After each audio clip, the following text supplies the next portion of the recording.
Good morning, everyone. I am your host, Jamie, counselor at NAMS.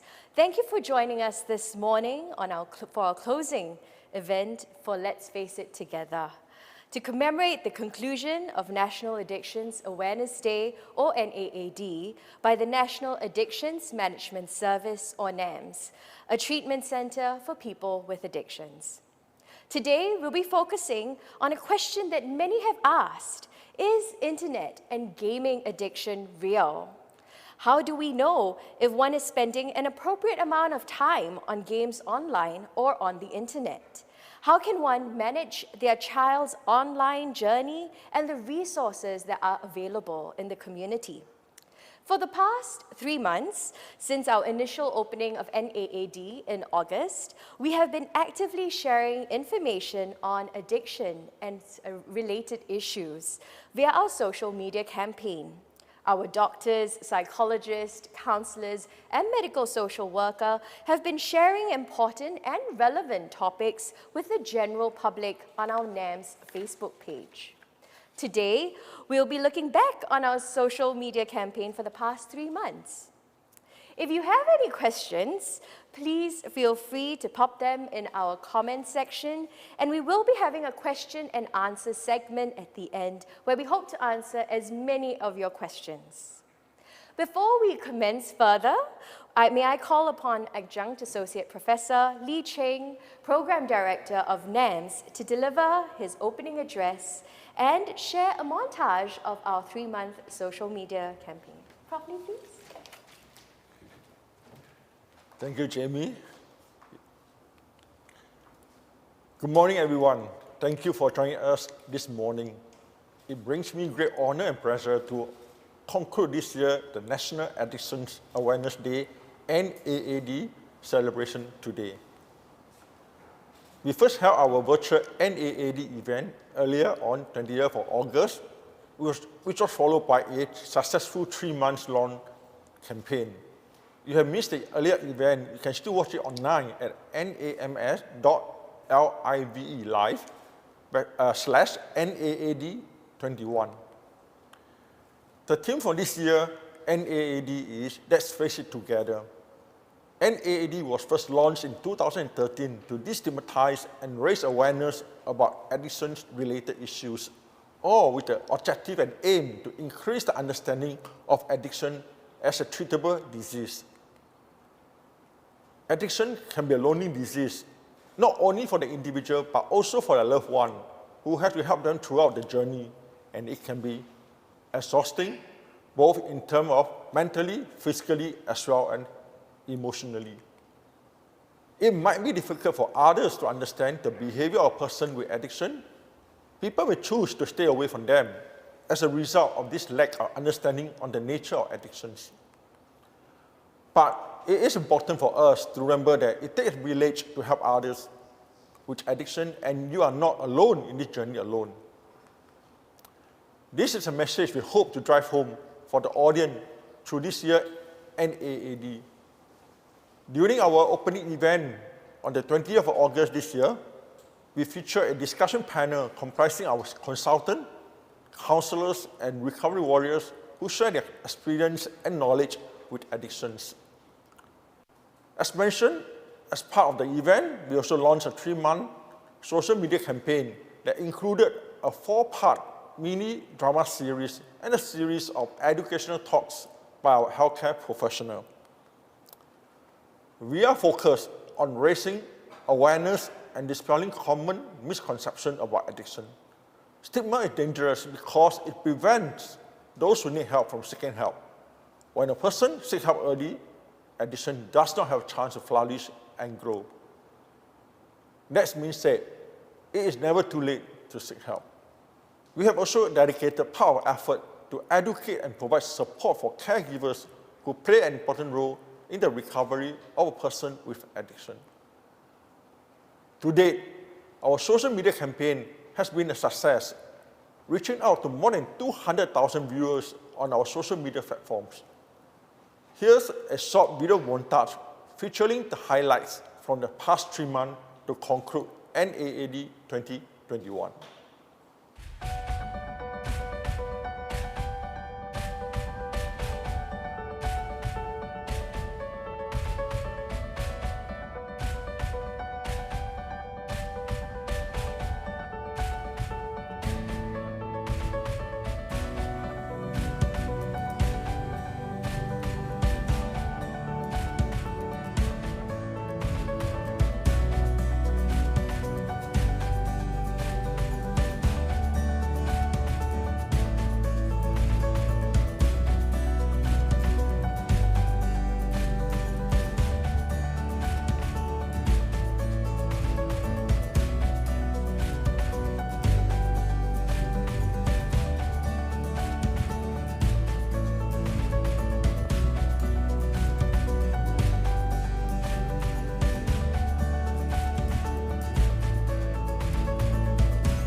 Together, we can empower each other on the journey to recovery and drive home the message that nobody needs to face addiction alone. To conclude our NAAD social media campaign, our webinar today will be on internet and gaming addiction disorder. With the prevalence of internet and new media, internet and gaming disorder are relevant to today's society and is a topic we should take note of. During the opening event on the 20th of August, our GOH, Senior Minister of State, Dr. Chandra Puthucheary, Ministry of Communications and Information, and Ministry of Health, shared that we can expect the internet and gaming addiction rates, especially among the youth, to rise over the next few years. NAMS, National Addiction Management Service, saw an average of 86 new and existing patients aged 13 to 34 years diagnosed with habit and impulse or impulse control disorder each year in 2019 and 2020. Majority of these patients were seen for internet gaming and internet addiction disorder. It is therefore timely that our three panelists will be sharing more on the nature of this disorder, as well as the treatment and the prevention approaches today. As the end of the year approaches and people start to wind down over the festive period, we must not rest on our laurels and will continue our work to raise awareness of addiction. It is our hope that we will have a more holistic and deeper understanding on addiction through this series of talks. With that, I thank you and I wish you a fruitful day ahead. Thank you, Prof. Lee. To kickstart our series of talks for today, we have Dr. Melvin Tang, consultant from NAMS, to share with us on internet addictions, disorders, identification, and treatment approaches. Dr. Tang has a clinical interest and extensive experience in treating behavioral disorders in children and adolescents, in particular, internet and gaming addiction. Dr. Tang, please. Thank you very much, Jamie, for your kind introduction. Good morning, everyone. I'm Dr. Melvin Chang. I'm a consultant psychiatrist at the National Addictions Management Service. And the focus of my talk today will be on the diagnosis of internet addiction disorder, in particular internet gaming disorder, and how do we actually manage individuals with such a disorder. I think this slide actually shows the interrelationship that we have with our internet use. With the advances in technology, we all know that we are increasingly dependent on technology for our productivity, for example, for our work, for academic use, and we also use technology as a platform for social communication and for social connectedness. But the excessive use of technology in itself could be a double-edged sword, in the sense that someone could feel entrapped by his or her internet use, and the excessive use of the internet itself could actually result in multiple interpersonal or even other related problems. So what exactly is this concept of addiction? This slide compare and contrast the differences and the similarities between substance addiction as well as behavioral addiction. Internet addiction and internet gaming disorder is classified under behavioral addiction. So some of the common features of behavioral addiction includes an individual having a compulsive use of the internet or gaming or games, despite there being negative consequences on his or her life. He or she might also experience urges to engage and cravings to engage with the problematic behavior, despite the presence of negative consequences. He or she might also appear to be preoccupied, thinking about when's the next time he or she would go online to use the internet, and there will also be this difficulty in controlling the excessive use. There could also be possible tolerance and withdrawal symptoms. And tolerance really refers to how an individual would actually spend an increasing amount of time on the internet or even on games in order to bring about pleasurable experiences, in order to enjoy the positive experiences of the internet use. And withdrawal symptoms typically could also happen when someone does not use the internet and experiences mood-related symptoms or other biological symptoms, such as difficulties with their sleep or difficulties in other areas in their life. So the ICD-11 is perhaps the first classification system to officially include gaming disorder. And as part of the ICD-11 diagnostic criteria, gaming disorder, for someone to fulfill the diagnosis of a gaming disorder, he or she needs to have not only impact control over gaming, but he or she must also prioritize gaming over other important activities in life. There needs to also be the continuation of their gaming behavior despite the occurrence of negative consequences. And I cannot stress this enough because many of the audience might feel that excessive use in itself would result in someone having a gaming related problem. But I need to stress that it is not only the excessive use, but the excessive use itself must have led to significant negative consequences for the individual. As part of the ICD-11, they have two subcategories. So the ICD-11 actually classify gaming disorder into gaming disorder which involve the use of the internet, involving games which require the use of the internet, as well as gaming disorder which is predominantly offline. And in this case, individuals might be hooked on games that might not require the use of internet. For example, certain console device that you could actually play the game without being connected to the internet. And in order for us to actually make a diagnosis of a gaming disorder, there needs to be a repeated pattern of this gaming behavior over a period of time. And by the diagnostic criteria, this has to be at least for the last 12 months or at least for the past 1 year. And you could see that as highlighted in red, there needs to be significant impairment in personal, family, social, educational, occupational, or other important areas of functioning. So why is the internet and why are games so appealing? I think for individual, games and the internet fulfill different functionalities. For some individuals who game, they are able to seek a sense of accomplishment, which they might not be able to seek in their real life. By achieving different levels or by fulfilling certain tasks in the game itself, they feel that they are able to level up and achieve both perhaps an extrinsic reward, be rewarded in the game itself, or feel more motivated to game. Games in itself, the internet use also allows someone to have an opportunity to imagine being embraced in story through the game, and just much like reading a novel, he or she could actually appreciate and understand more about the story of the game. I think internet and games itself also play a crucial role in terms of socialization. Within many games, there are opportunities for individuals to post on chat room, to share insights about the game with other users, and this appeals to individuals who are keen in terms of forming relationship with other people. And very often games and internet are also being used because they are very important tools for recreation purposes. And sometimes for individuals, if they take on special roles in the game, for example, if they are able to take on an avatar or fulfill the role of a character in the game, it enables them to actually do something that's out of the norm for them, and they could actually do something that might not be socially acceptable in their day-to-day life.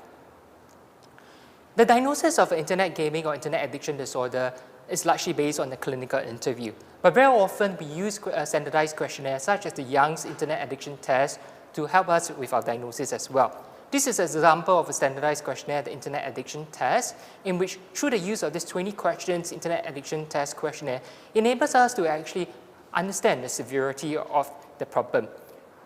And this is also a very good tool as an initial screening tool to determine whether someone really has a problem with his or her internet use. So you could see from this slide that individuals are being classified into different points, and those who score between 20 to 49 points, probably an average online user, but if an individual score between 80 to 100 points, it's quite significant that the internet use in itself has caused significant problems in his or her life. In the recent years, there are more questionnaires that are being developed, in particularly focusing on gaming-related addiction. So this is an example of a screening questionnaire that's focused on to help clinicians actually with the diagnosis of gaming addiction. You could see the correlations between the questions that are found on the questionnaire and the proposed internet gaming disorder criteria in the DSM-5 diagnostic classification system. This slide, in the next slide, I would actually share a little bit more about some of the warning signs of gaming addiction. And I think this slide will actually better delineate some of the early signs that would actually warrant a parent or a caregiver to be concerned about, or maybe even a school counselor to be concerned about, to actually refer the patient onwards for further assessment and further intervention. So for a child and adolescent, one of the earlier signs might be there might be changes in their school as well as their work behavior. For example, he or she might, because of gaming use, be missing school or might even present with school refusal problems. And there might also, because of the excessive time spent on the internet gaming use, there might be a consequence, a decline in the academic performance. There could also be, in turn, be changes in their social and familiar involvement and family relationship. Because of the massive time they spend on internet as well as gaming use, this might lead to conflicts with family members, especially if family members try to draw out, such a rule or a contract with regards to how many hours they are given. Very often, individuals could also appear to be more withdrawn from real-life relationships as well. Individuals could also have more virtual relationships, and they might also, in turn, lose social skills and be unable to socialize in the real-life environment. And of course, one of the earliest warning signs could be the increasing amount of time spent not only on using the computer device, but maybe on smartphone, as well as on their accompanying smartphone applications as well. And so at times when family members ask individuals to actually cut down or restrict the amount of time they spend on their internet or gaming devices, they could actually feel very irritable when being disrupted. And individuals might present with mixed feeling when they actually asked to cut down the hours on gaming. For some individuals, they do actually spend quite a lot of money on computer-related items or within the app in itself or within the game itself. In today's world, what is common within games are something known as loot boxes, where by opening a loot box, you have a chance to perhaps level out in a game. Opening a loot box does not automatically guarantee you a chance. It's quite similar to gambling in the sense that you might have a possibility that you might gain a reward to level up, or you might actually when you open the loot box you might actually gain a particular skin or something valuable. But at times opening a loot box might not actually equate to you gaining any benefits for the game. For some individuals, because of their internet use and because they need money to finance themselves for their games to level up, this might also result in them having criminal activities. And of course, the excessive use of games will result in them not sleeping well and potentially be quite exhausting for the individual as well. And this could also in turn be related to some changes in their mood that you could observe. Individuals might be more withdrawn in their mood, or they could also present with aggressiveness in their mood. I know that this slide is quite complex in nature. This is really a very academic slide, but I just want to make use of this slide to show you the prevalence of this internet gaming disorder on a global basis. So from this slide, you could see that there are many studies that have been conducted worldwide that have looked into the prevalence or how common this disorder on a global landscape.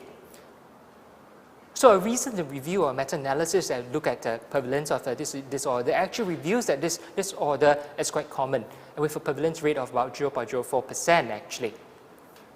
And I know this slide is once again very academic in nature, but I think from this slide we want to highlight that males are actually more predisposed as compared to females towards the diagnosis, being diagnosed with internet gaming disorder. In fact, in a recent study, they found that males had a heightened chance of 2.5 times more likely than females to develop an internet gaming related problem. Looking into our own epidemiology, in 2016 we actually done a study in which we sampled 50 patients presenting to our service, and these patients are aged between 12 to 19 years old. The mean age that we found among this group of 50 patients was that of 15.1 years, and most of them were actually of the secondary level of education. One of the most important findings that we found among our group of adolescents was that we found that 42% of them actually have a pre-existing mental health diagnosis. And in particular, the most common mental health diagnosis among our patients was that of attention deficit hyperactivity disorder. The next most common diagnosis was that of a depression. And in terms of gaming, we can see that among the adolescents that we sampled, 85% of them actually reported that their excessive gaming has significant consequences. And the mean amount of time that they spend on gaming was actually 45 hours per week. So I think from this finding that we elicited at our department, it's important for us to recognize that a pre-existing mental health condition, for example, ADHD, could be a predisposing factor towards someone having a concurrent or a comorbid condition such as internet gaming disorder. So what are some of the risk factors or psychosocial predictors of whether someone has an would develop an internet-related problem? Some of the research has suggested that in terms of internet gaming disorder, they are quite similar in terms of neuroimaging findings to that of substance use, and I'll discuss this in a subsequent slide.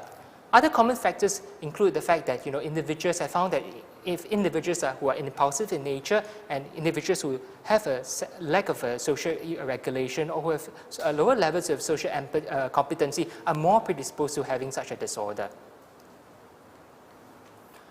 In my previous research, we looked at the association between internet addiction and other psychiatric disorder. And we actually looked at a total of 8 studies which comprised about 1,600 patients. And we found that there was a significant association between internet addiction and disorders such as alcohol abuse, attention deficit and hyperactivity disorder, depression as well as anxiety.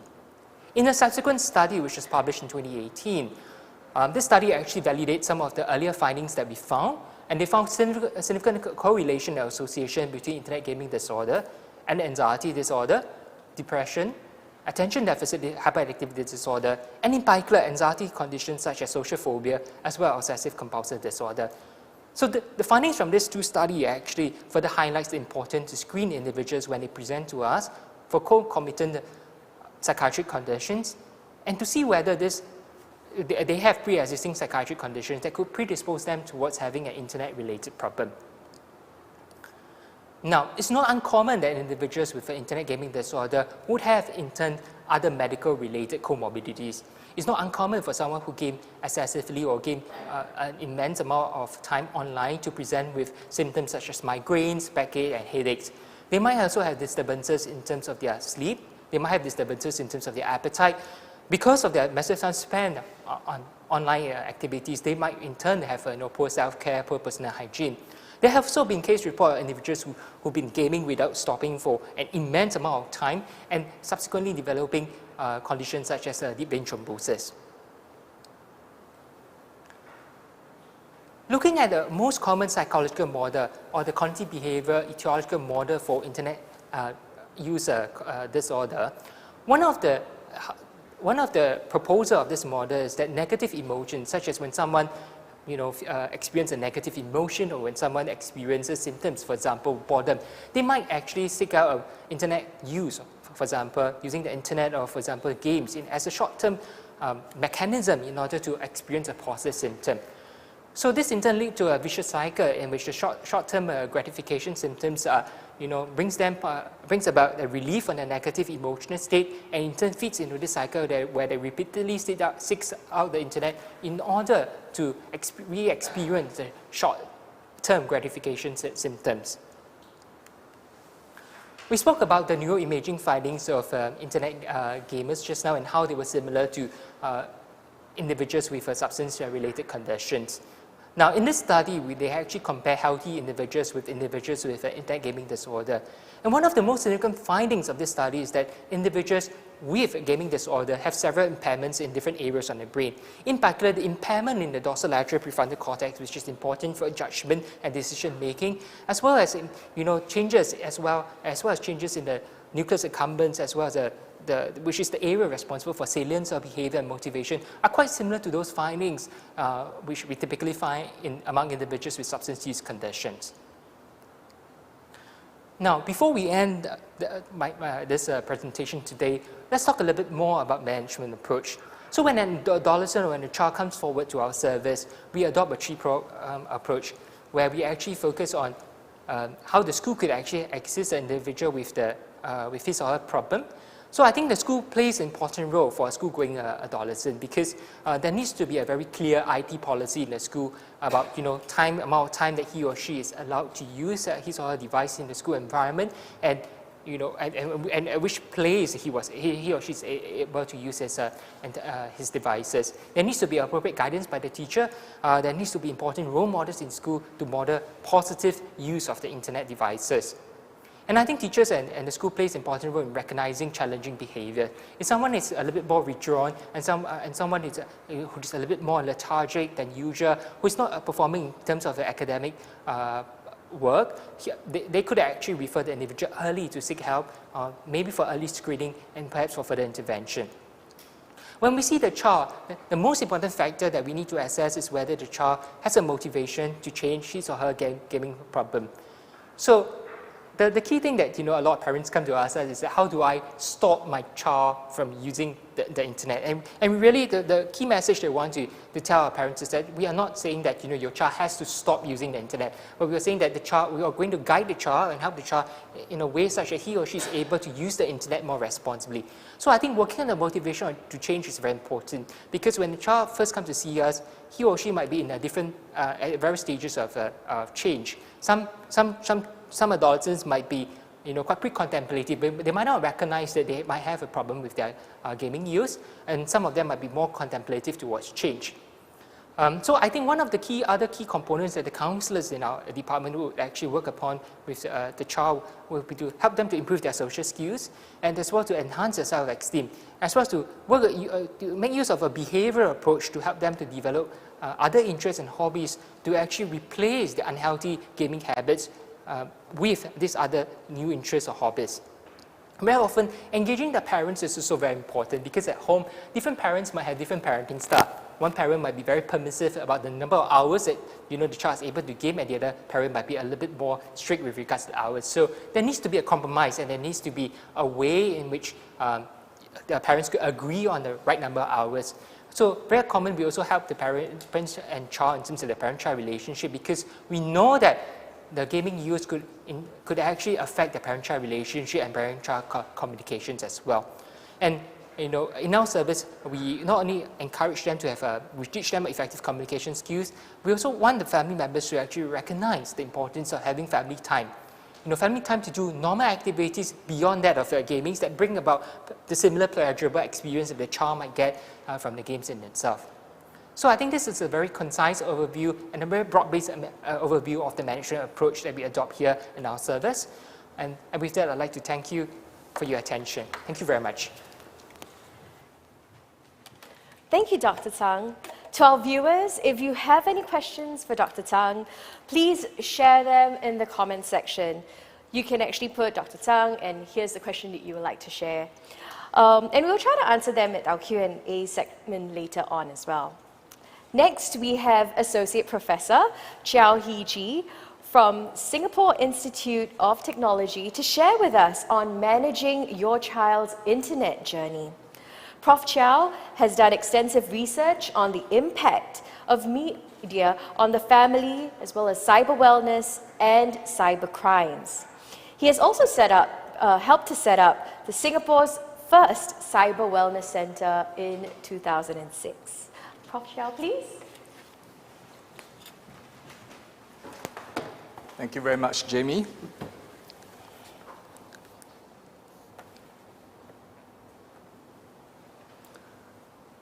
A very good morning to everyone. Firstly, I would like to thank NAMS for the invitation. It is indeed a privilege and honor to be here. Now, let me just give you a little bit of background about myself. I'm an academic. I teach at Singapore Institute of Technology, and I do research in the area of parental mediation, means how parents manage their children's media habits. I'm also a practitioner. Prior to coming into academia, I used to go around schools and teach on the topic of cyber wellness. Time to time, I counsel addicted video gamers and their families as well. And I'm also a husband of one wife and a father of 4 kids. Now, the reason I share all this is because in my presentation, I will take experiences from these 3 areas of my life and share with you. Areas where I work with the youth in cyber wellness issues, families, etc., from my research, as well as my personal experiences raising my kids. Now, one of the common questions, and I do give talks in schools nowadays, one of the common questions that I always get is, how much time is considered enough for my child on the internet, on screens, on gaming, etc., and things like that. And it's actually a very difficult question to answer because parents have different concerns. My concerns and another parent's concern may be very different. And I thought I want to start off by highlighting some of the broad areas of concerns among parents. So let me start. One, physiological. So parents have concerns about, eyesight, spend too much time, it'll affect the eyesight, it'll affect the child's sleep, it'll affect, depends on how you use the device, it will affect the way your posture, your carpal tunnel syndrome, and all this kind of thing. So parents have differing concerns with regards to the physiological aspects. So sometimes parents will say, because I have this concern about eyesight, I will tell my kids, and I read somewhere that says, hey, every time you look at the screen, right, look 20 minutes, and then after that, take a break, look somewhere far for 20 seconds, etc., and then come back and things like that. So that's why the concerns matter a lot to the way the parents manage their child's internet journey or gaming journey as well.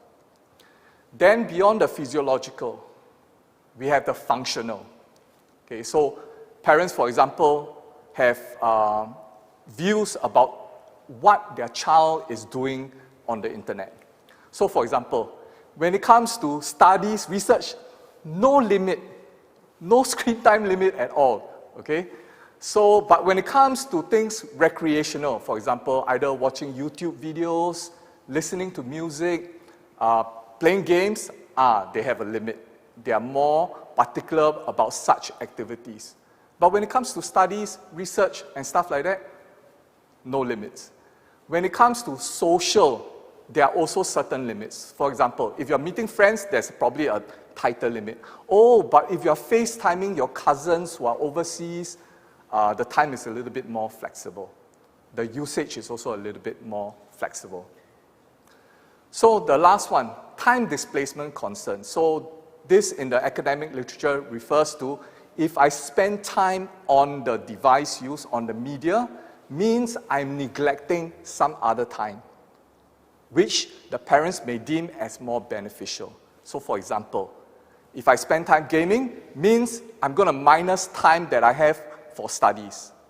Or if I spend time gaming online, I minus away time that I spend on, let's say, my soccer practice, etc., which the parents may deem it as a more beneficial activity versus gaming.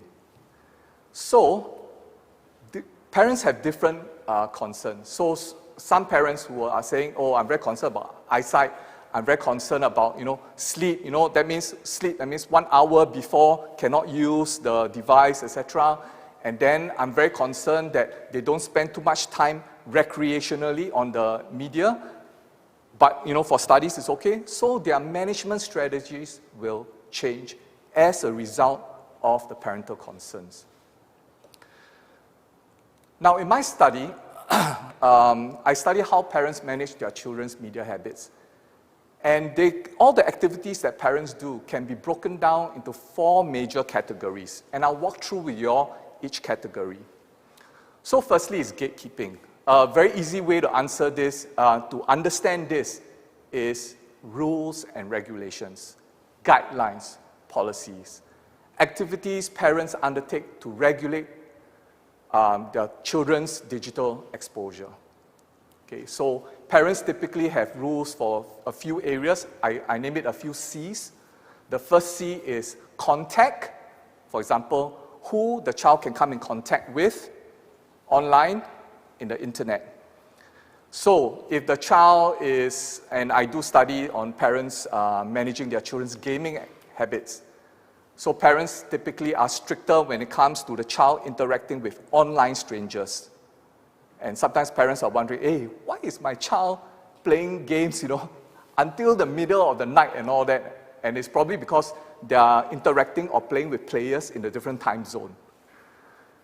But parents are typically more relaxed when you are gaming, for example, with your relatives, with your cousins, and things like that. So contact. With regards to, let's say, social media, on the internet, children interact a lot on social media. Parents are also typically concerned about who they come in contact with. So that's the first C, contact. Then we have the second C, content.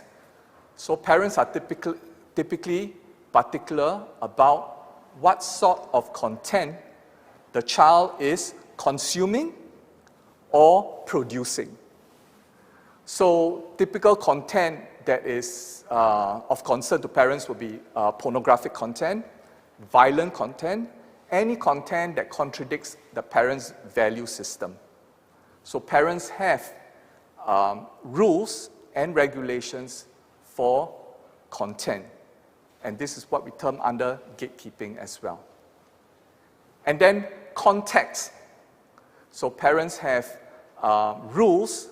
For example, 2 weeks before your exams, no screen time, no digital usage and all that. 2 weeks before exam, if you want digital usage, you can only use it, to research on your studies, etc., and things like that.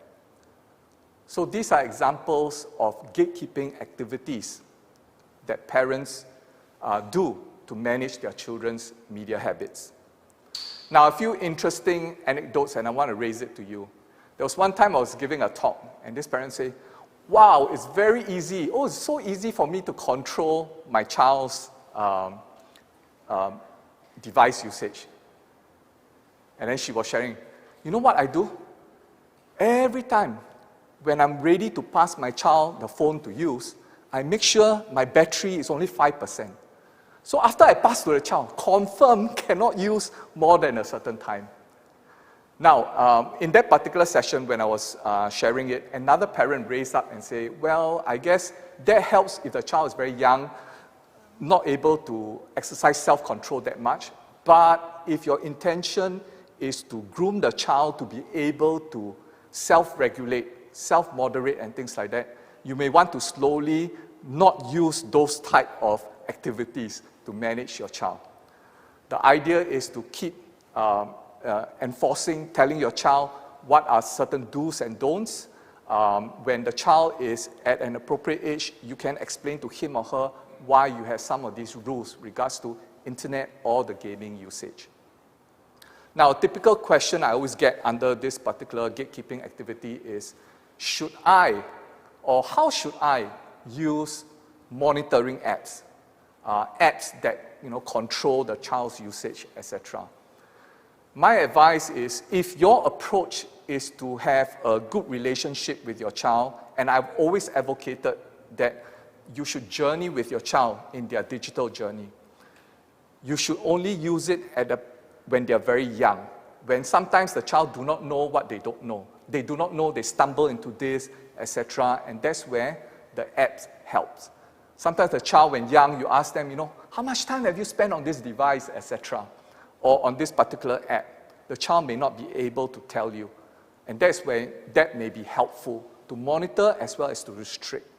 But as the child grows older, when I talk about growing older, I mean maybe late primary school years, into the secondary school years, you may want to consider releasing some of these rules, less usage of such monitoring apps, and begin discussing with your child on the values that you hold regards to the internet journey.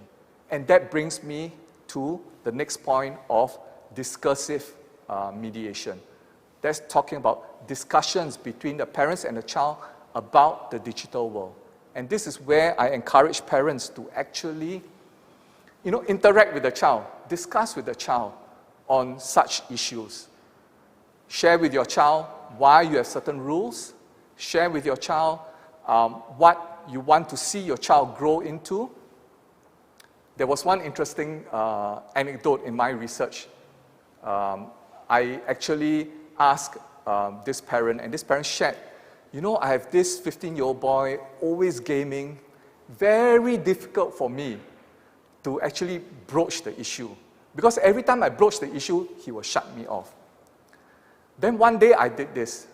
Over dinner, I started talking to my wife, and I took up this particular newspaper. And this was about a South Korean gamer who gamed 72 hours straight, and then he just died.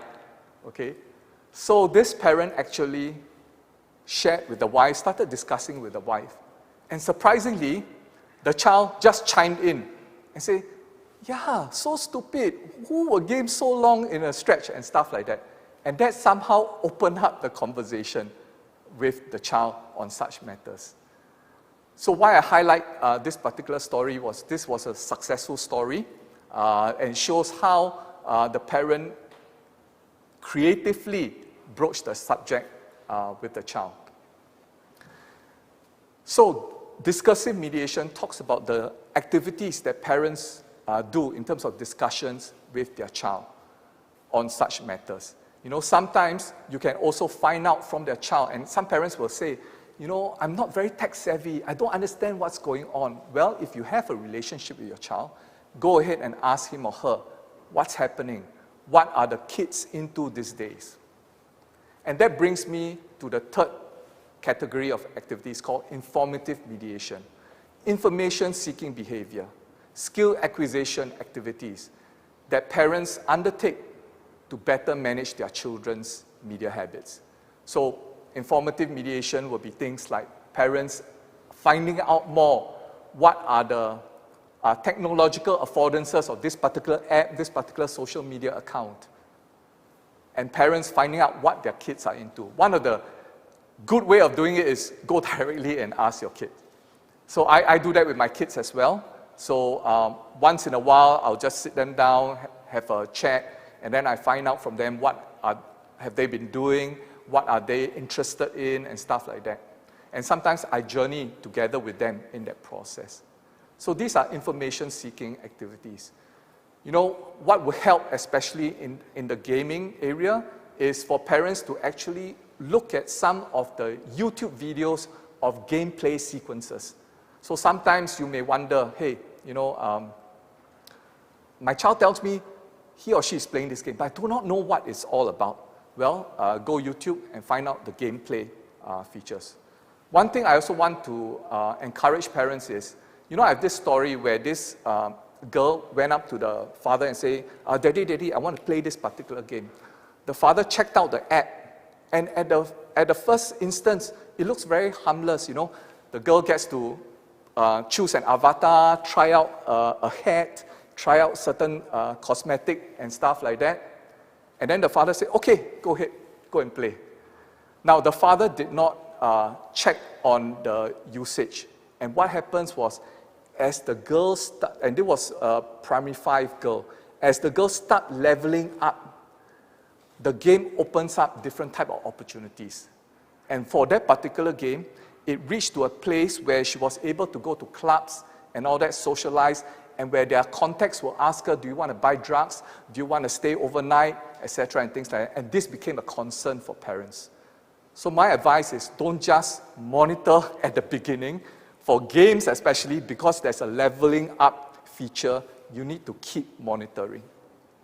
So one of the ways is look at gameplay videos. You can also ask your nephews and nieces to find out, hey, what are the kids in these days? One of the best ways is I always encourage parents to talk to their child themselves. And that brings me to the last one, diversionary mediation. These are activities that parents intentionally engage in to divert their child away from video gaming or internet. So it can be taking a walk in the park, it can be getting your child more involved in CCAs and things like that. So that is what I encourage parents to do. Gatekeeping, discursive, informative, diversionary. And my advice is all this should be practiced, obviously to different levels. Now, I want to kind of end off this particular segment by sharing some common mistakes that I find in my work with parents, in my talks with parents. One is role modeling.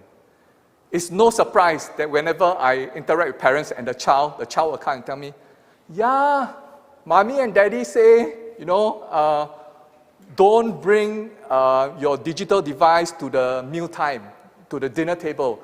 Don't use your digital device during mealtime. But look, mommy and daddy also do it. Mommy and daddy are also using it. And sometimes the child don't raise it up, keep quiet, but they are actually watching the parents doing it themselves. So one of the things I want to encourage parents is look at how you're role modeling your behavior as well to the child. The second thing I realize is this: hear the children's voice. One of the common mistakes is parents don't understand what the child is going through. So let me give you an example.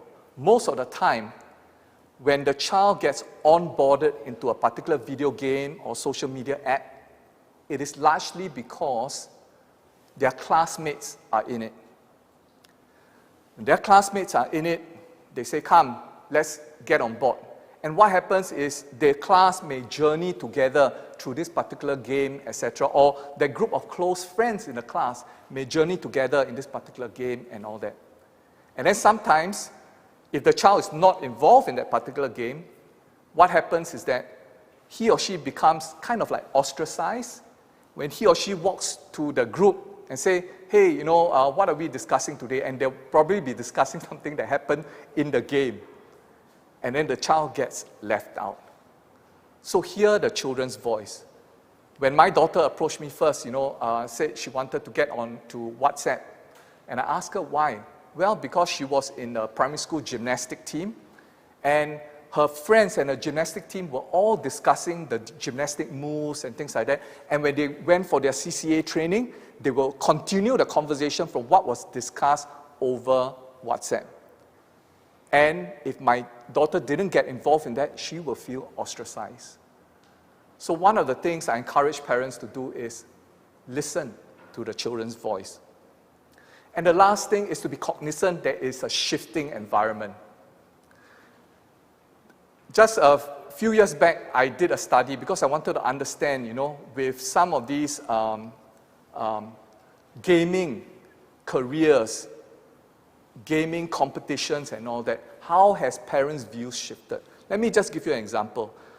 Back 20 years ago, it was very easy when I was giving cyber wellness talk. I could go to the child, secondary school kids and say, hey, you better not play video games so much, because no future one, no? Now it's a different environment. Okay, I have parents coming up to me and, hey, I find it very difficult, no? My child came up to me and said this, Mommy and Daddy, you have told me always to work hard for my dreams, right? My dream is to become a world cyber gamer. That's why I'm playing every day. How? So, parents have to be cognizant of the shifting environment, where now there are career opportunities for gamers. There are competitions that sometimes this prize money can be very lucrative as well. So, let me leave you all with this. And one thing I always tell parents is, journey with your child in his or her digital journey. And with that, I thank you very much.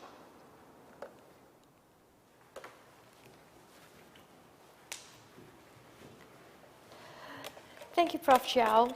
To our viewers, if you have any questions for Prof. Chow, please share them in the comment section. You can direct them to Prof. Chow and we will have them answered during the question and answer segment.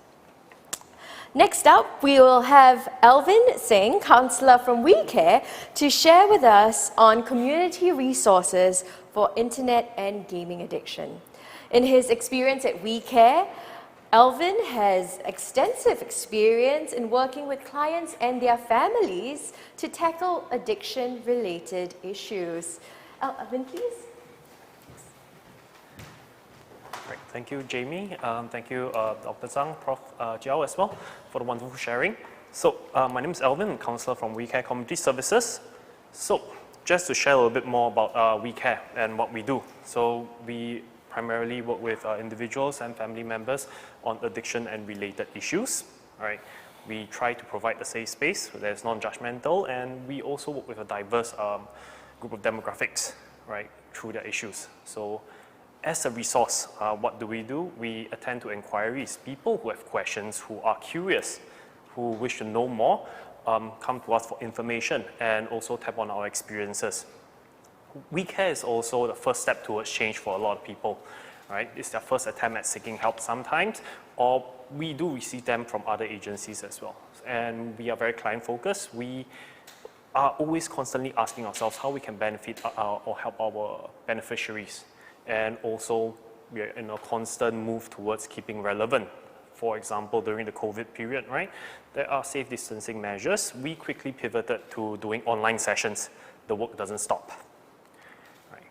So who do we work with? Primarily, not primarily, we work with individual clients, right, whom are concerned about their behaviors, right, who come to us already at a contemplation stage, right, who know that, I feel like I may have an issue, I want to know more. Some are already very certain that they wish to change their behaviors when they come to us. Some are seeking support for change and want to learn more.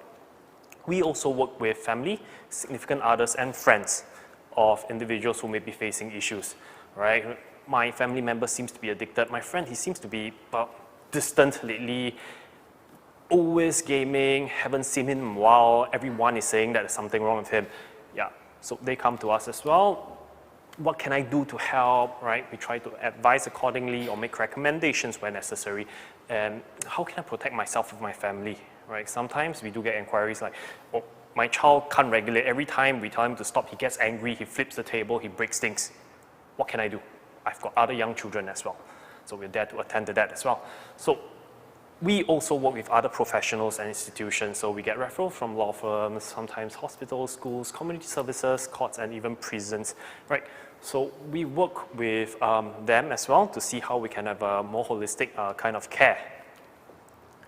So this is something that Dr. Zhang has probably also touched on. There'll be some overlaps, definitely, right? Wonderful sharing from the previous two speakers. So preoccupation, feeling uncomfortable when unable to use, frequency and duration of use increases. All of this are information you can find online. Everything is on Google. If you ask Siri, Siri can find it for you, right? So then what do I do with this information, right? The idea is that if you feel like, quite a few of these signs and symptoms of addiction are apparent, right? Then you might want to show some interest. You might want to start asking a little bit of questions, right?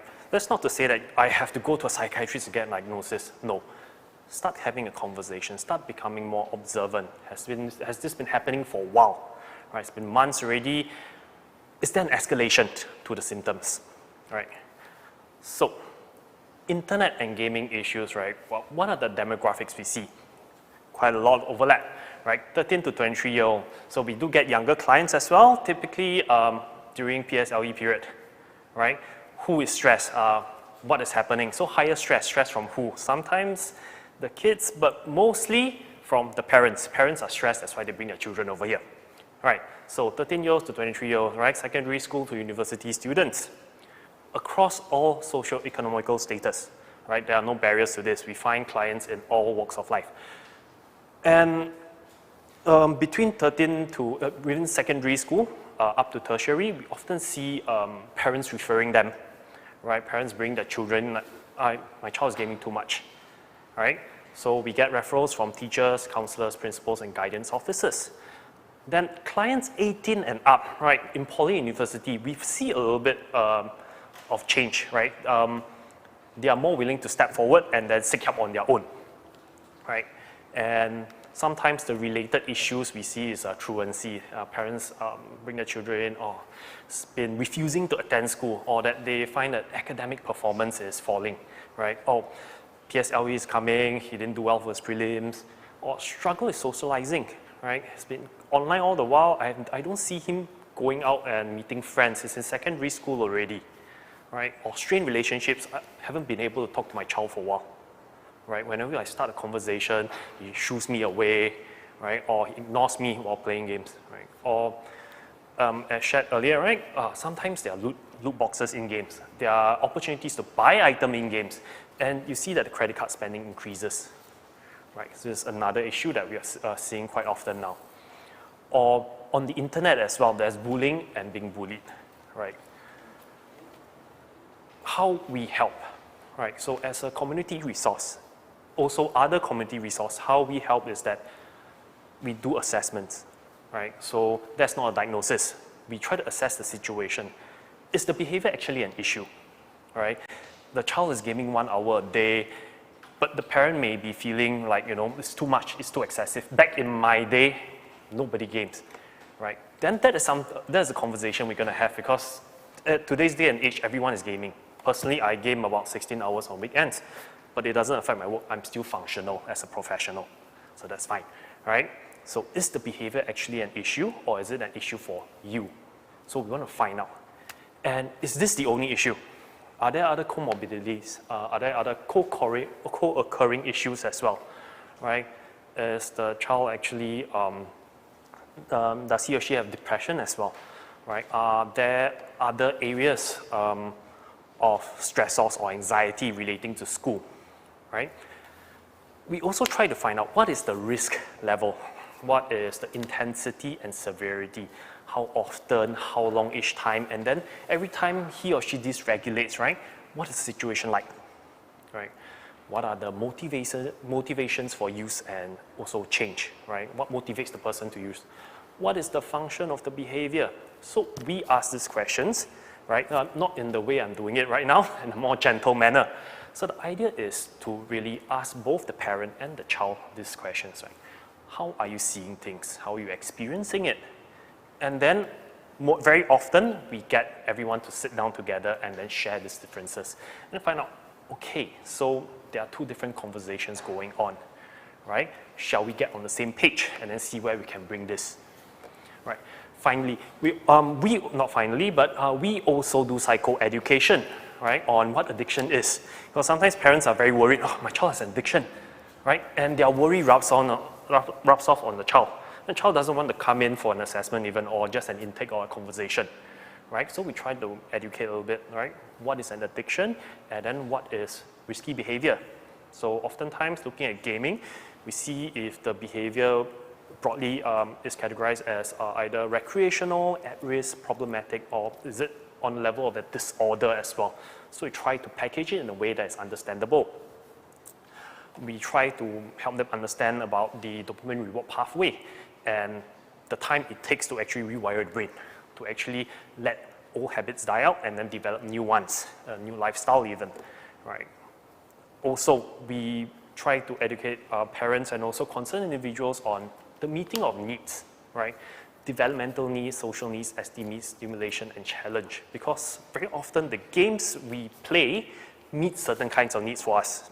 If it's a competitive game, I win or I lose. There's competition, there's achievement. If there's a ranking board, I want to be on top. If this game is open world, I get to explore. There are a lot of needs that are met there. Can we meet them elsewhere, right? So we try to find out about the who, the what's, the how, the where, and the when with regards to the behavior. So how do we help? So there's counseling and therapy. We work with the parents and child, sometimes individually because either party doesn't want to engage or are still pre-contemplative, right? Or work with them together to find out what are the goals and desires, right? What is the direction they wish to go towards, right? If there's conflict, how can we, right, integrate and then do this together? What is everyone's values at this current juncture and what are the needs, right? We also try to promote awareness, right, of triggers, warning signs, and also red flags to the behaviors. We try to work with our clients towards having insight on how they're feeling, right? They're feeling, their thoughts, and their behaviors after, and also how they affect decision and choice in what they do. We try to empower them towards change. Sometimes change can be difficult, right? A parent wants to try and have a more structured environment. They wish to have structured meal times. They wish to have time for family conversations, outings and stuff, but it never happens.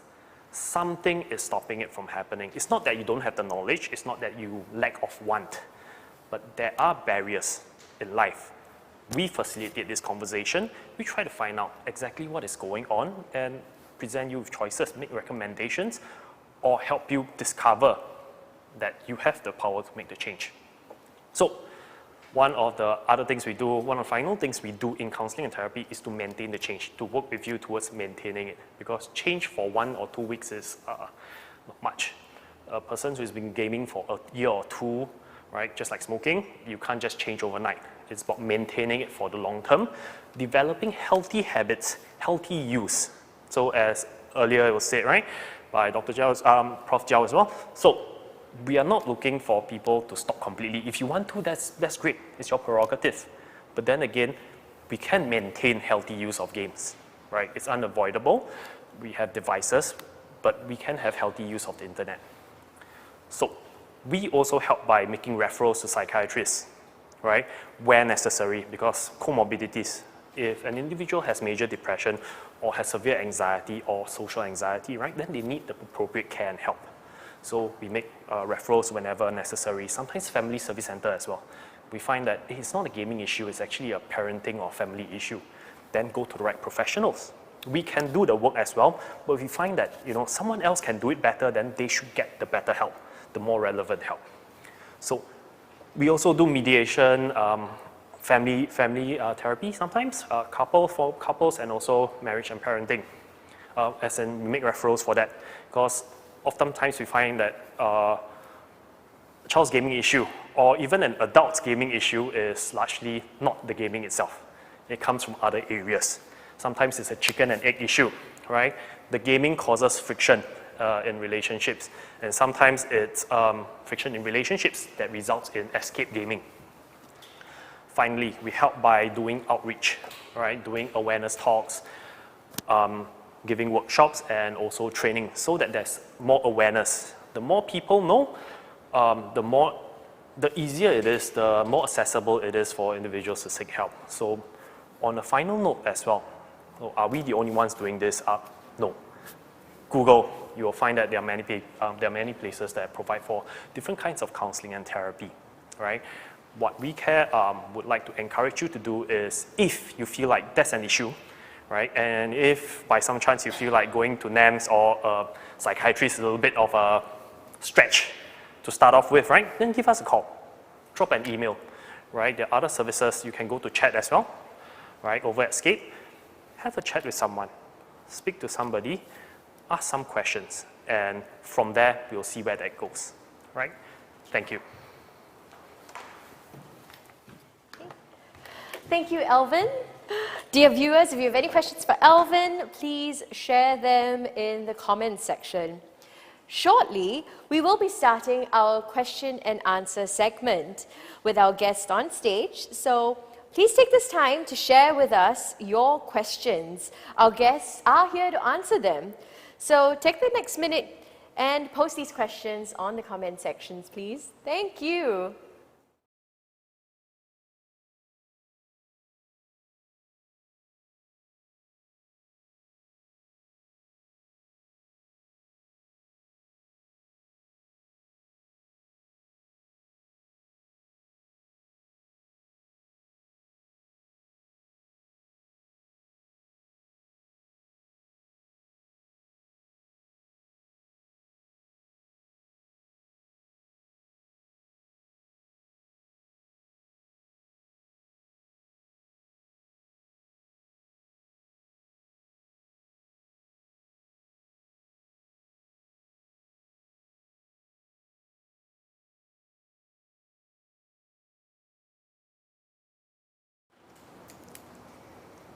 We have now come to our question and answer segment, and we now have all our panelists on stage with us to answer the questions that you have been posting up.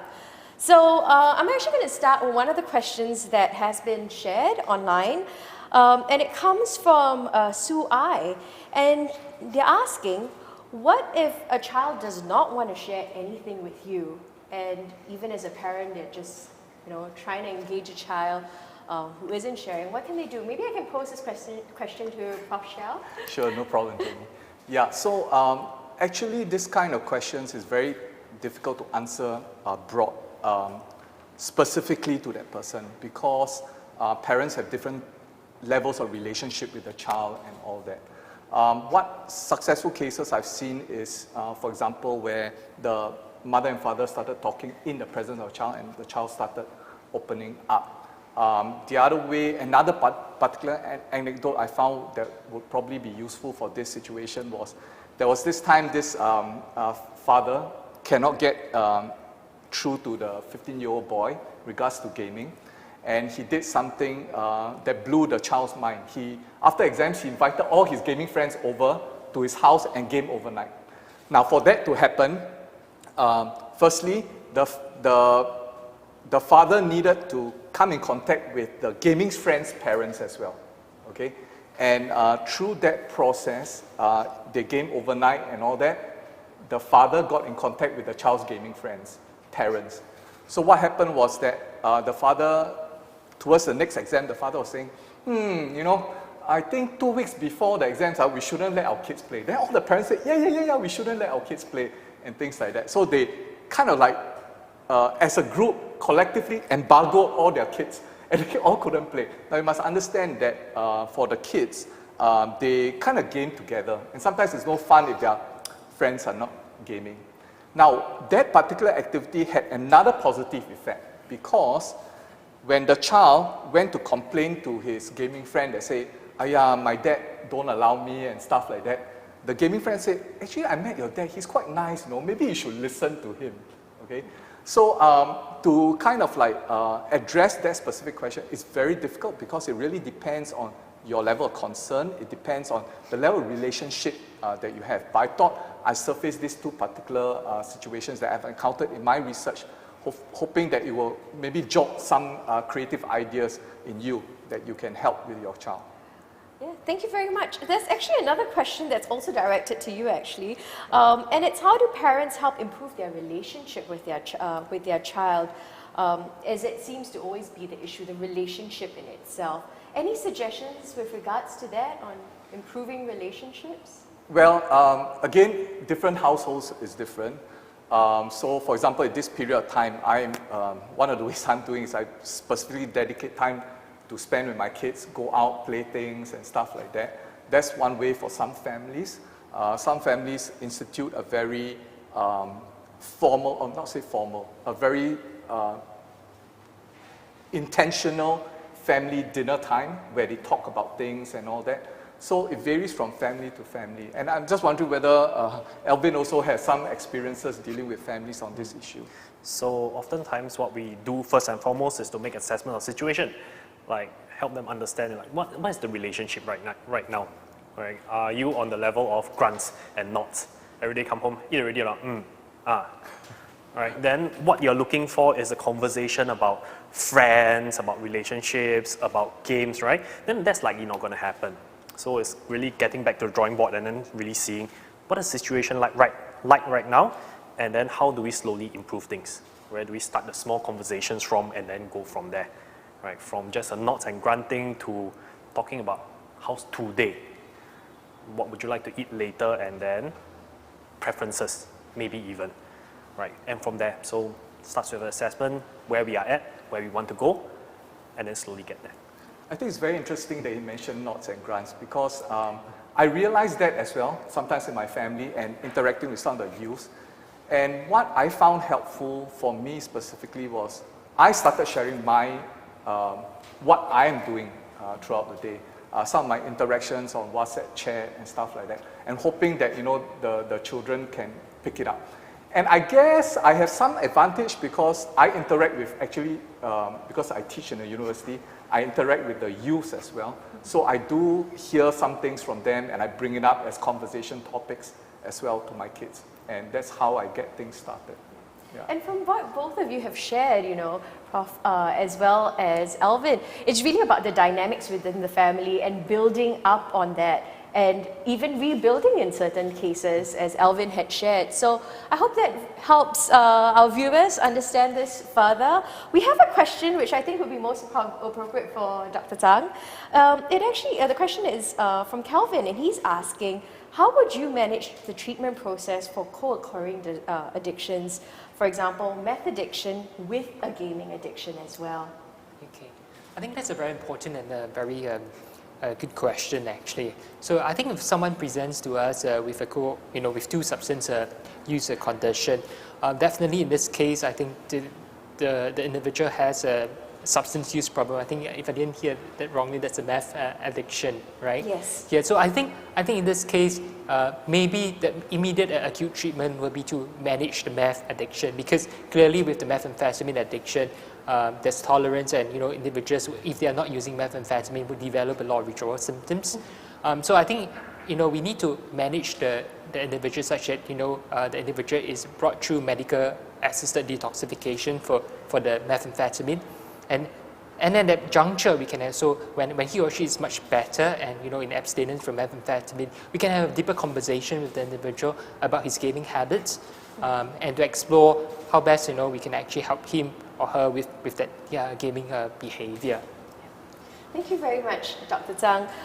We have there's a question on what can parents and teachers do when they begin to notice signs of gaming addiction in their child or students. Maybe I'll ask Prof. Chiao first, because you mentioned on gatekeeping, and you mentioned 3 C's in particular.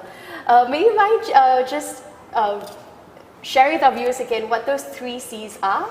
Okay, so under gatekeeping, what we find parents doing is managing or having rules and regulations for the 3 C's. For example, content, what kind of content the child consumes or produces online.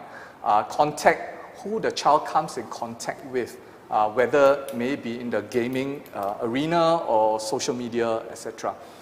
And then the last C is context, on what certain situations the child is not able to use, exam time, the child's not able to use digital devices for certain purposes and things like that. So those are the few C's that I'm referring to. But I think specific to that question where the parents wanted to find out, can you help me recollect again? So what can parents and teachers do when they begin to notice signs of gaming addiction with their child and their students? I think most of the initial symptoms, so-called, that comes to the parents would probably be the time spent, right? Obviously, one of the ways is to slowly lower the time spent. There are a few ways that this can be done. One is obviously rules and regulation. Hey, stop, cut down and things like that. Or, like what I said, diversionary mediation, where parents will say, hey, today let's all go out as a family and do something else and see whether the child reacts negatively and things like that. I think this is one of the first steps that parents can do. It also largely depends on how severe is this particular case. I know I've encountered parents who 30 minutes of gaming a day is considered, in their terms, problematic.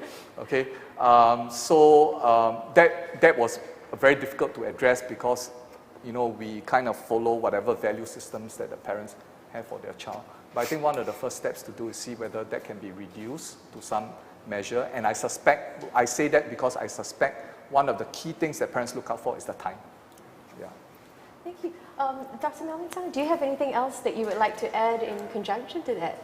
Well, I think Prof. Jiao has actually mentioned the key points, but I think as the first step, if a parent is actually concerned about the child's internet use, or if the school council is concerned, I think the first step is actually to look at how the child is actually using the internet. So what we do in our department is, as we actually interview the client, we actually get them to list down their activities on the internet, because we know that in today's world you could use the internet for your academic, for research, right? So I mean, if you spend 5 hours on internet and part of the 5 hours, 3 hours of which is productive in nature and is relevant to academic work, that's not in a way excessive internet use or gaming behavior. So I think first step will be to understand how the child is using the internet, and to determine maybe across a couple of months whether there has been an increase in the gaming time, and whether the child is actually receptive to measures that the parents or the school has actually imposed in terms of restricting the gaming time.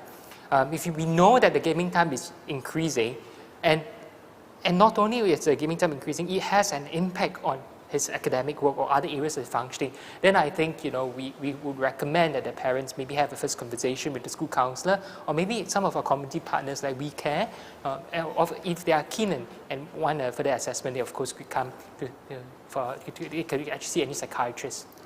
I mean, Alvin, you see families as well. How do you normally deal with families who are coming in, noticing these signs of gaming and being concerned about them? I think a lot of what we do are similar to what they have actually shared, right? So a lot of overlap, but I think one thing we can say for sure is like, don't start a conversation, a fight.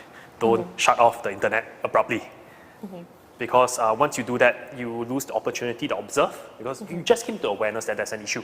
You want to know more, right? What is the child playing? Oftentimes when they call in for consult, right? So I'll ask like, any idea what your child is playing? What kind of game?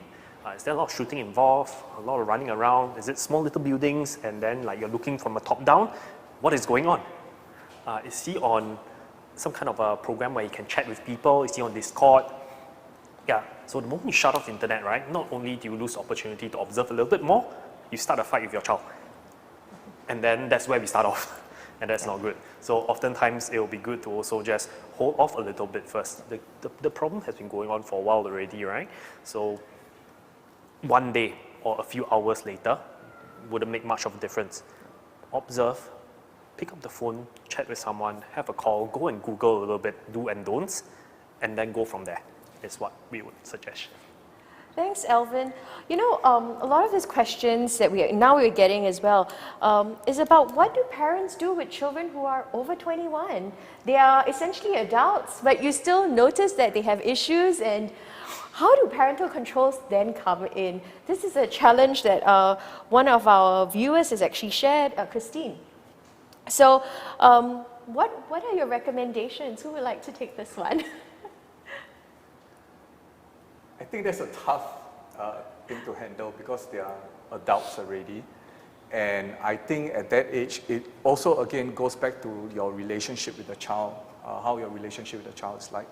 I mean, if the child is really very distant, it's quite difficult for parents to intervene in that sense.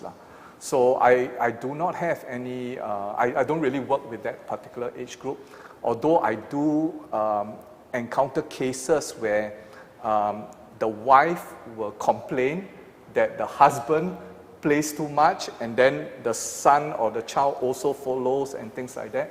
I do encounter this kind of cases, and what the wife needs to do is either seek help elsewhere or try and convince the husband, you know, to be a good role model in regards to gaming and things like that. But with regards to, you know, noticing a child that's above 21, that's really tough. Yeah. I mean, when you're above 21, you're also an adult. There's also the sense where the child themselves wants to have a sense of autonomy. So even with things like parental controls, when they don't work anymore, it literally comes back to the relationship. That's what that's what you're sharing. Yes, you yes. have to work on that again, and try to have that conversation come up again, and so that you can work on it from there. So really, it boils down to relationship, having conversations. That's one of the key aspects from what you've shared. Yeah. So you know, someone's asking about recommendations for parental control apps for children of various ages. Any recommendations for the array of clients? Maybe Alvin? Right. Quite a few of my clients, my parents, are actually using some form of application. For the life of me, I can't remember any names all of a sudden, but Google and you'll find that there are many different ones.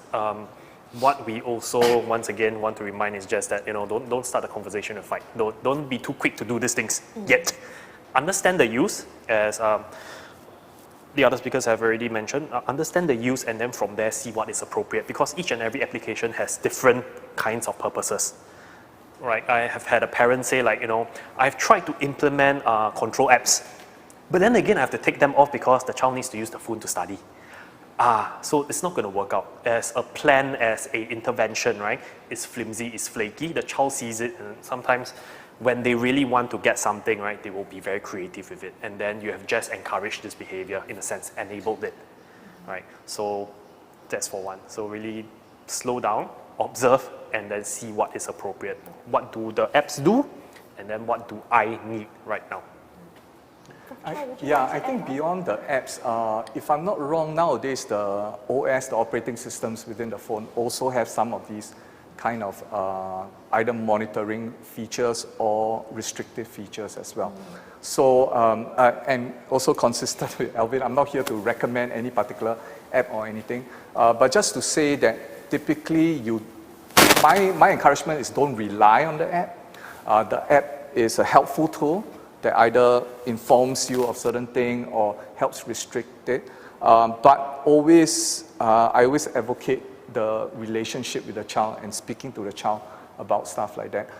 So like my child, I use a particular app for that sort of purposes. But many a times my child will come to me and say, Daddy, can help me extend the time because today I'm having this online and I need to use it, or today is home-based learning and I need to use it and things like that, and then I'll just extend.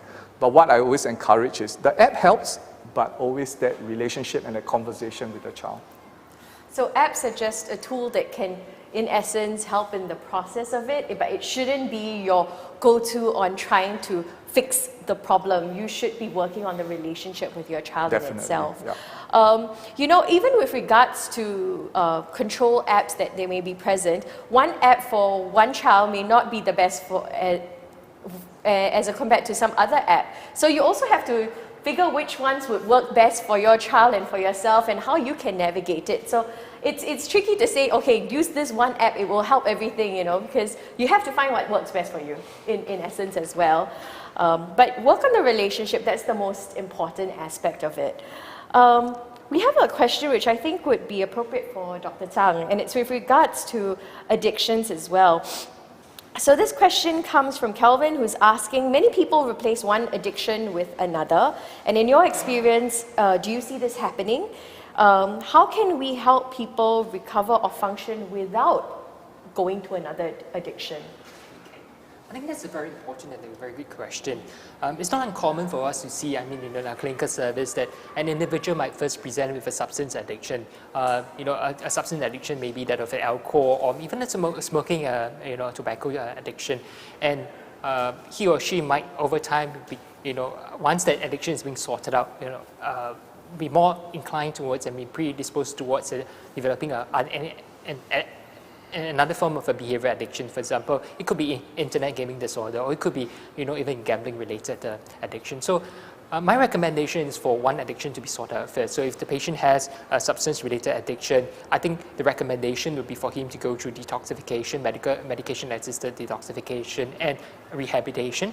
I think the rehabilitation component is actually very crucial, where the individual comes back to see a counselor and he or she engages with other support group, including community partners.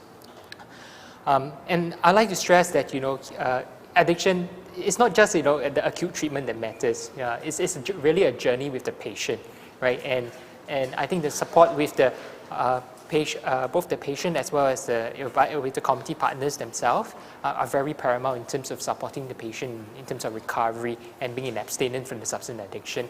Once addiction is more settled, then perhaps you can work on the secondary addiction issues. But it's not uncommon to actually see a person replacing, a substance addiction with another form of addiction. But I still feel that the root cause of the first addiction needs to be addressed and be well treated first. Alvin, do you have anything that you would like to add based on your experience as well as a counselor in this field? So I think what we observe as well is that almost all forms of addiction have a purpose. There's benefit. There's always benefit at the beginning somewhere, right? For all kinds of addiction. The behavior was beneficial. It helped me to cope. It helped me to feel better at the time. The time where it becomes a problem is when it affects my function, my ability to assume my responsibilities. When it starts to affect my life, the consequences become too much to bear, right? Is to identify what kind of needs did this serve? What was the deficit prior that I needed this? And can we meet this one need through other means? And then the important thing is not to just find another activity to supplement it. If you stick to only one activity, right, there's a good chance that that activity might become irreplaceable and becomes another addiction. So the idea is to lead a more balanced life, so to speak. Have a varied array of activities, interests, hobbies, right? And that requires commitment as well, because making this kind of change is not easy. It's a lifestyle change, right? So on one end also to understand how difficult this change is, right? For parents who wish for their children to use less of a device or something like that, right? I would recommend just try this little activity for yourself, right? Our phone, there's a setting to make things black and white, right? To change things to grayscale. Try that for 2 weeks. Let's see how that holds out. That is the kind of discomfort your child will get when they are trying to go through the process, right? And it helps you to understand a little bit more and then be more patient with them as they try to make the change as well.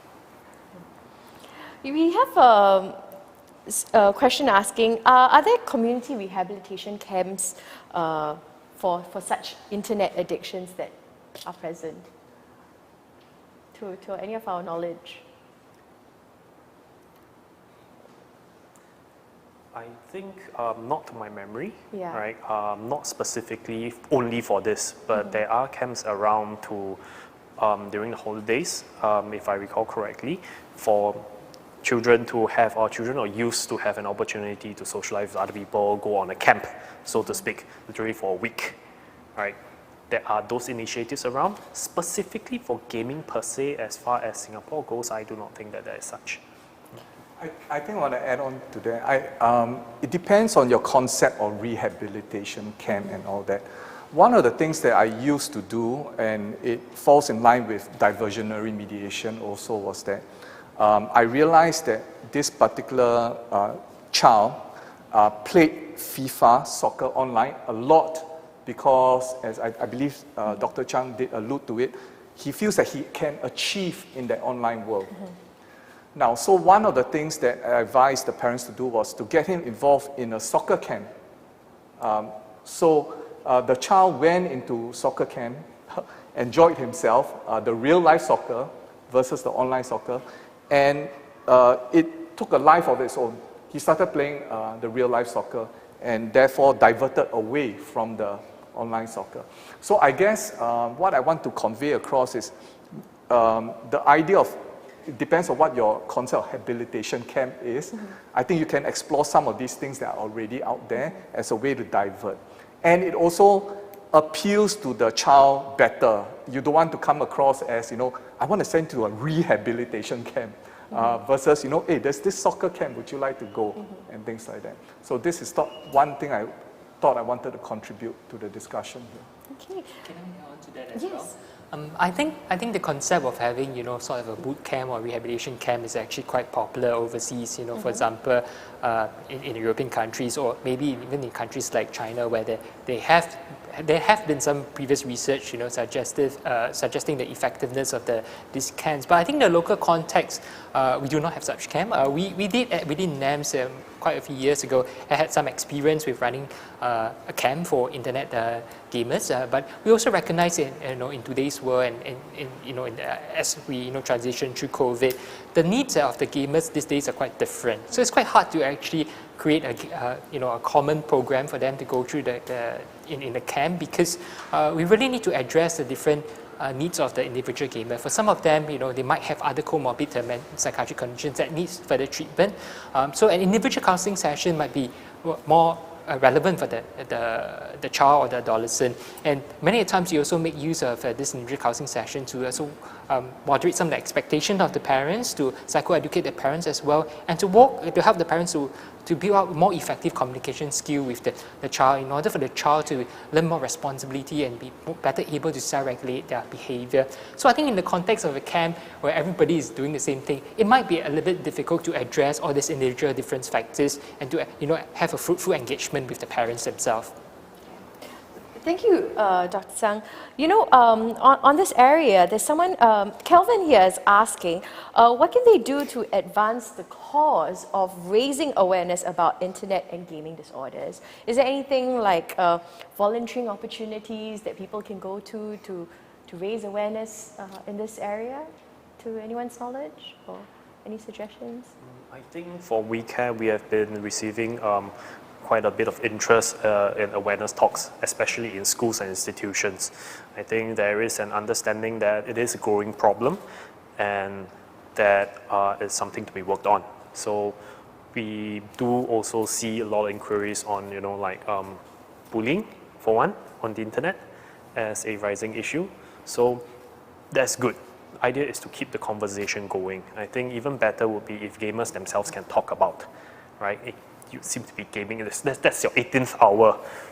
Maybe it's time to rest. So even as gamers, right, we could do something for each other even. Right? 18 hours is just a little bit too excessive. Right. Thank you so much. I think, we've come to the end.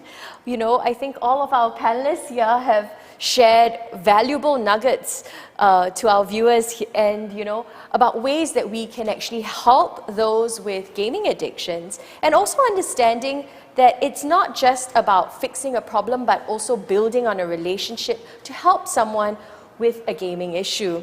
So with this, we would like to thank you for your time to join us on for our National Addictions Awareness Day, or NAAD. Do visit the NAMS website and follow us on our social media, and stay tuned to learn about the latest happenings and information about addiction. Thank you to all our viewers for being with us on the National Addictions Awareness Day 2021. Let's face it together.